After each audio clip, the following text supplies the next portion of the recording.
Muchísimas gracias por estar con nosotros. Así es, arrancábamos con este video, con esta canción de Jack Black que está rompiendo taquilla alrededor del mundo. Y cómo no íbamos a mostrar en Culturas BTV, porque aquí es importante lo que pasa en nuestro país y también prestando atención a lo que pasa fuera de nuestras fronteras. La película de Mario, excelente.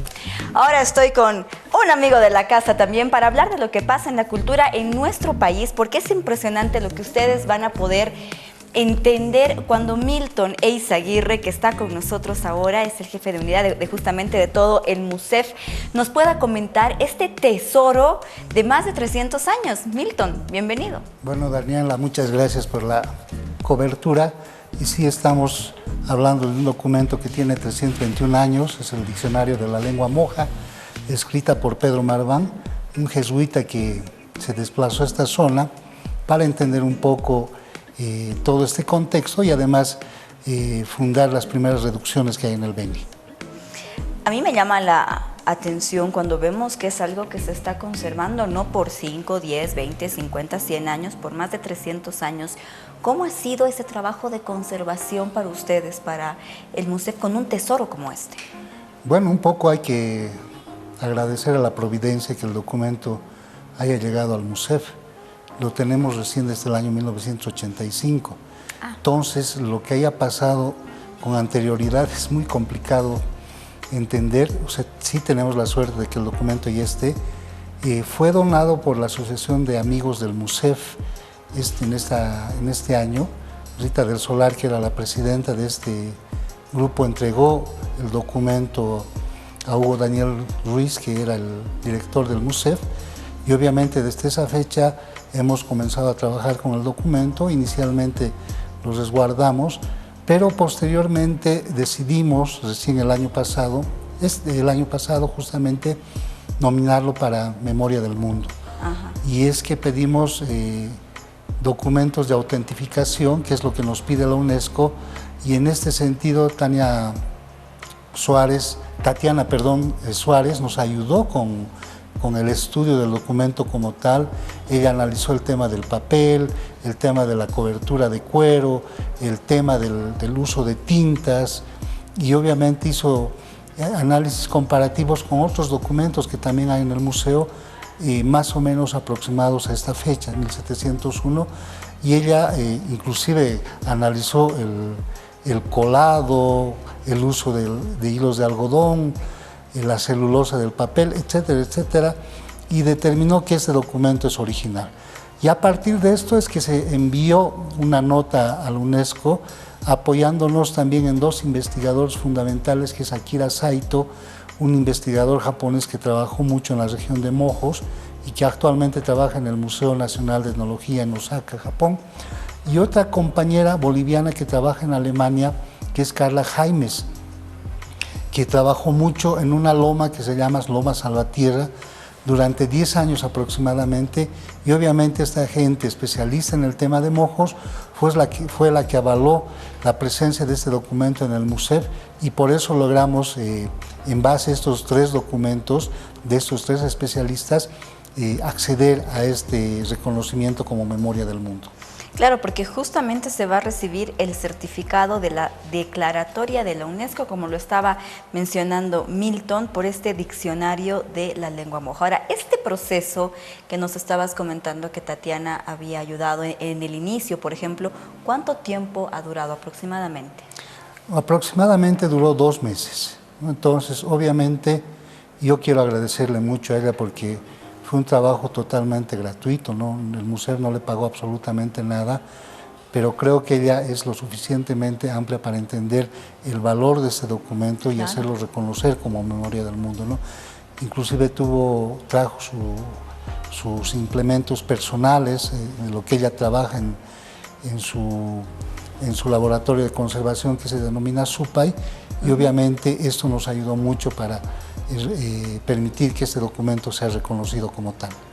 Y qué emoción también cuando la UNESCO, recibe todo esto y dice, sí, evidentemente les vamos a dar esta certificación. ¿Cómo se han sentido? ¿Qué es lo que han dicho? Porque los preparativos para mañana, para lo que va a pasar, también son importantes. Sí, es muy interesante porque obviamente como Museo Nacional de Etnografía y Folclore debemos atender a todas las poblaciones, grupos y naciones originarias que hay en Bolivia.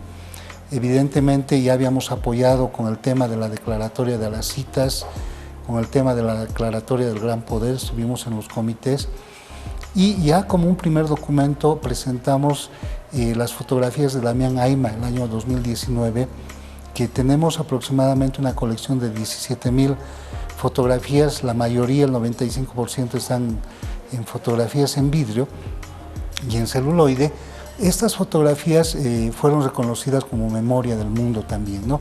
5.000 de las 17.000, porque las otras nos faltan todavía generar procesos técnicos. Pues a partir de esto es que realizamos este tipo de actividad y claro, mañana estamos esperando a la representante de la UNESCO de Bolivia, Venezuela, Colombia, que va a estar presente, es la señora Indira Salazar Martínez, que nos va a entregar oficialmente el certificado que ya fue, digamos, como autorizado en el mes de noviembre en Aruba el año pasado, ¿no? Donde se inscribió a este documento en la memoria del mundo.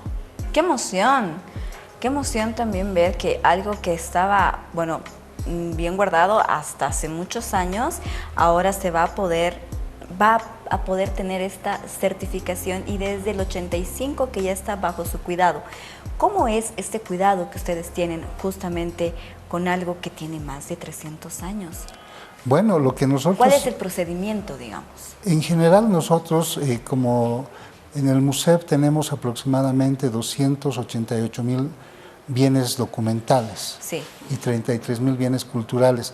Hacemos mantenimiento preventivo, conservación preventiva, como se llama en términos técnicos, y ahí es donde establecemos niveles de temperatura, humedad y control de plagas, ¿no? Entonces, como es una pieza orgánica, tiene celulosa y tiene cuero en su composición y además algunos hilos de algodón, lo que se hace es mantener en aproximadamente 50% de humedad. Entonces, para eso tenemos extractores de humedad justamente en el mes de febrero, marzo fundamentalmente, que llovió mucho, subió la cantidad de humedad en nuestros depósitos. Entonces, los extractores de humedad sacan aproximadamente 5 litros de agua por día. Entonces, porque no podemos sobrepasar este tipo de controles. Entonces, esto es fundamental, principalmente para las colecciones de material orgánico. Obviamente las de material inorgánico también sufren, tienden a encerrarse, ¿no? Entonces, claro, por eso hacemos este tipo de controles.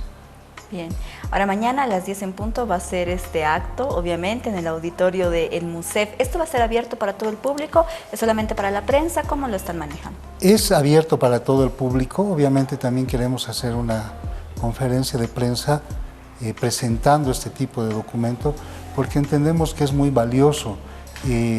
Cuando nosotros comenzamos a analizar el documento de Pedro Marván, él llegó a esta zona aproximadamente en el año 1676 y más o menos desde esta época hasta 1682 funda la primera misión católica jesuita, que es Loreto, y obviamente desde 1676 hasta el año 1701, que presenta el documento de la lengua moja, son aproximadamente 25 años de trabajo asimilando este conocimiento. No nos olvidemos que en esta zona habían aproximadamente 22 lenguas. Entonces él escogió la lengua que más se hablaba para catequizar a los indígenas. Inclusive hay un catecismo mayor y un catecismo menor que acompaña tanto el vocabulario de la lengua moja y tanto la traducción del vocabulario mojo en español. Entonces son como 4 documentos en un solo documento y por eso nos parece fundamental. Él en sus relatos comenta, por ejemplo, elementos muy particulares. Él dice que la zona donde ellos llegaron a habitar fue una zona húmeda y obviamente entendemos, ¿no? Porque los problemas que hay recientemente, hoy día creo que encontraron una anaconda en la plaza de la aviación, algo así en Trinidad, porque obviamente son zonas húmedas. Claro, claro. Entonces, Marván comenta, ¿no? O sea, lamentablemente el piso andaba todo el tiempo con lodazal la ropa la llevábamos raída, los zapatos nos duraban solamente 1 mes o 2 meses porque tendían a descolarse, y además había muchos bichos, muchas enfermedades en este espacio es donde funciona el trabajo de Marván y los jesuitas, ¿no? Entonces es un tema muy complejo. Además él demanda y dice no tuvimos apoyo de ningún traductor, o sea, tuvimos que aprender la lengua como tal, porque los traductores que se encontraban en Santa Cruz no querían volver a la región donde ellos trabajaban en torno a Loreto. Entonces, el documento que tenemos es impresionante porque encontramos, por ejemplo, aproximadamente 200 acepciones relacionadas con el término agua. Y eso nos demuestra algo muy interesante, que era una sociedad que estaba muy bien adaptada al agua, porque hablan de agua para animales, agua para plantas, agua para seres humanos, agua sucia, agua hervida, inclusive hay rituales donde te podían botar agua por la boca, etcétera, etcétera. Y también entendemos algo fundamental. Mojos es una zona pues donde han crecido se han generado sociedades muy importantes, verdaderos ingenieros hidráulicos, porque ellos construyeron lomas artificiales, construyeron camellones que son de más de 2 metros aproximadamente, caminos artificiales, es decir, una sociedad muy interesante. Y este documento nos va a develar algunos otros factores que son fundamentales, ¿no? Ya te comenté de Carla Jaimes, que trabajó mucho en Loma Salvatierra. También hay otro investigador muy interesante que es Marcos Michel, que trabajó su tesis de licenciatura en arqueología en la UNSA, hizo sobre camellones. Estos documentos arqueológicos van a ser muy bien respaldados con el documento de Marván, que hace un abordaje lingüístico. Qué emocionante todo lo que estás comentando, porque sí, evidentemente va a ser un regalo para propios, para extraños.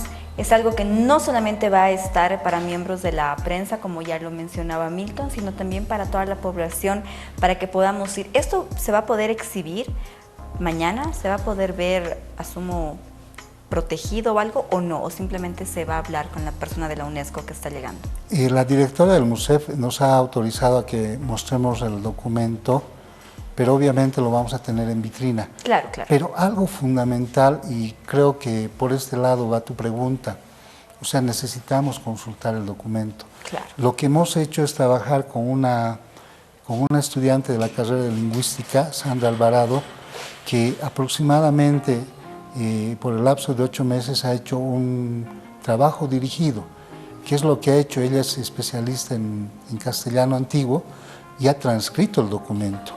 Entonces, el documento ya lo tenemos transcrito en digital, nos falta editarlo solamente y pronto ya lo vamos a tener para acceso, inicialmente de forma digital, para todos los investigadores, y si logramos conseguir financiamiento para la impresión del documento, lo vamos a tener en las manos, ¿no? Y ese va a ser el gran aporte del MUSEF, porque no solamente nos vamos a quedar con este documento que lo tenemos como tal, sino lo vamos a poder reproducir. Claro, porque este documento que tú estás mencionando, primero que es invaluable, ¿no?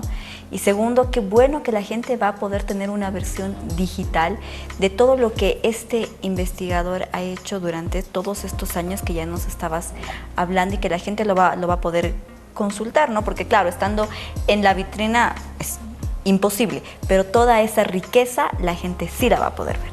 Correcto, y eso es fundamental porque hay algunos términos que nosotros manejamos muy comúnmente, el tomate, el chocolate, el aguacate, el camote, son términos del náhuatl, no son términos locales. Claro, del náhuatl. El primer impacto que recibió América fue pues en México, entonces varios de los productos que los españoles conocieron, los conocieron en este contexto. Por ejemplo, hay algunos términos homogéneos como el camote se le dice caeré, entonces ya tiene otro tipo de significado, y acá a partir de eso vamos a comenzar a buscar las significaciones que son bastante interesantes. Obviamente esperemos que a partir de esto podamos comenzar a consultar los otros documentos escritos por los jesuitas, porque hubieron 16 reducciones que fundó Marván en este tiempo, y que bueno, se cerraron en 1776 cuando los expulsaron a los jesuitas, pero el aporte valioso de esta información se fue multiplicando en otros trabajos de investigación. Entonces es un buen punto de partida. Es un excelente punto de partida, Milton, para que la gente pueda tener más adelante acceso a todo esto que ya nos estabas comentando. Entonces, la invitación, por favor, para mañana miércoles a las 10 en punto de la mañana en el MUSEF en pleno centro paceño, para que la gente pueda ir y pueda emocionarse también con este tesoro, con esto que ustedes van a poder presentar. Sí, muchas gracias, Daniela. El MUSEF totalmente abierto a todas las personas que quieran venir a presenciar este acto, y evidentemente a algunos que se les complica, vamos a hacer una emisión digital para una transmisión. Una transmisión. Bien. Y obviamente también el MUSEF totalmente abierto para otro tipo de presencias. Tenemos las salas de exposición. No se olviden que somos el único museo que nos cierra, no estamos de lunes a domingo. En la tarde sí descansamos un poco, pero estamos siempre totalmente abiertos. Tenemos todo el tema de las exposiciones, tenemos también la biblioteca, el archivo y la biblioteca. Además, el MUSEF se traslada a diferentes locaciones, y un saludo a los amigos del Beni, ¿no? Esto sí que es un obsequio para todos nosotros, es fundamental, aunque obviamente entendemos que en el Beni en este momento se hablan más de 18 lenguas, pero obviamente tenemos este primer documento que permite entender las variantes dialectales del mojeño ignaciano y el mojeño trinitario. Claro que es una base maravillosa también, es una reliquia, y qué placer saber que esto ha sido tan bien conservado y ahora en sus manos, por supuesto, y con esta declaración de la UNESCO. Así que mañana a las 10 en punto esto se va a llevar a cabo en instalaciones del MUSEF, específicamente en su auditorio. Y vamos a estar también, Milton. Muchas gracias, Daniela, y los esperamos a todos ustedes. Todos mañana al MUSEF entonces, porque esta es una noticia relevante. Nosotros continuamos con más en Culturas BTV, por favor, no te muevas, ya volvemos.